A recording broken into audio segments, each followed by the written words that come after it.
सभी सरकारी कर्मचारियों की हुई बल्ले बल्ले। 19 साल बाद फिर से शुरू होगी पुरानी पेंशन योजना। 1 अप्रैल 2004 से केंद्रीय सरकार ने पुरानी पेंशन स्कीम को खत्म कर दिया था। विभिन्न राज्यों ने भी केंद्र सरकार की तरह पुरानी पेंशन को समाप्त करके नई पेंशन प्रणाली लागू की।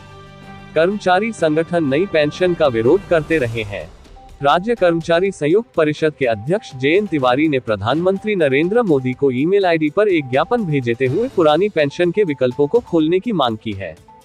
12 मार्च 2022, 8 अप्रैल 2023, 24 अप्रैल 2023 और 11 जुलाई 2023 को उन्होंने प्रधानमंत्री से पत्र लिखकर कर्मचारियों को नई पेंशन व्यवस्था से पुरानी पेंशन व्यवस्था में जाने का विकल्प देने की मांग की। 1 अप्रैल 2004 से पुरानी पेंशन खत्म। जयंत तिवारी ने बताया कि केंद्र सरकार ने अपने कर्मचारियों को 1 अप्रैल 2004 से पुरानी पेंशन खत्म कर दी। विभिन्न राज्यों ने भी केंद्र सरकार की तरह पुरानी पेंशन को समाप्त करके नई पेंशन प्रणाली लागू की। कर्मचारी संगठन नई पेंशन का विरोध करते रहे हैं। कुछ राज्यों ने कर्मचारियों के विरोध को देखते हुए पुरानी पेंशन को फिर से लिया है, लेकिन तकनीकी समस्याएं बनी हुई है। जिन राज्यों ने पुरानी पेंशन अपनाए हैं, उन राज्यों के कर्मचारियों का एनपीएस के अंतर्गत दिया गया अंशदान अभी भी नहीं कट गया है। 2009 तक केंद्र सरकार ने कुछ शर्तों पर कर्मचारियों को विकल्प दिया था, लेकिन ये सभी कर्मचारियों के लिए खुला होना चाहिए।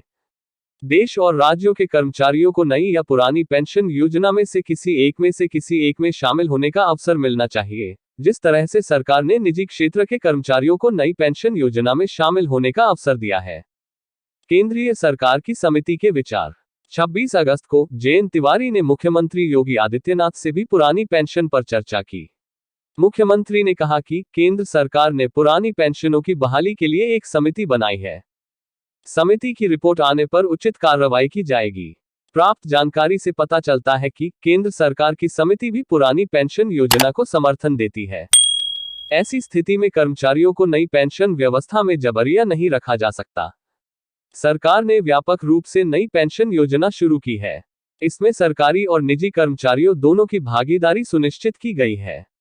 ऐसी स्थिति में सरकार को शायद ये योजना रोकना कठिन होगा, लेकिन सरकारी कर्मचारियों के पास कोई विकल्प नहीं होना चाहिए।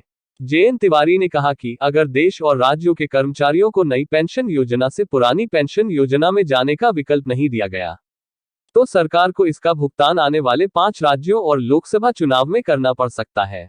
अभी के लिए बस इतना ही। आगे भी ऐसे ही अपडेट आपको देते रहेंगे। आपको भी पाने के लिए हमारे YouTube चैनल अमेजिंग न्यूज को सब्सक्राइब करें और बेल आइकन पर क्लिक करें, ताकि हमारे वीडियो आप तक सबसे पहले पहुंचे। जल्दी मिलते हैं नए वीडियो के साथ, तब तक के लिए नमस्कार।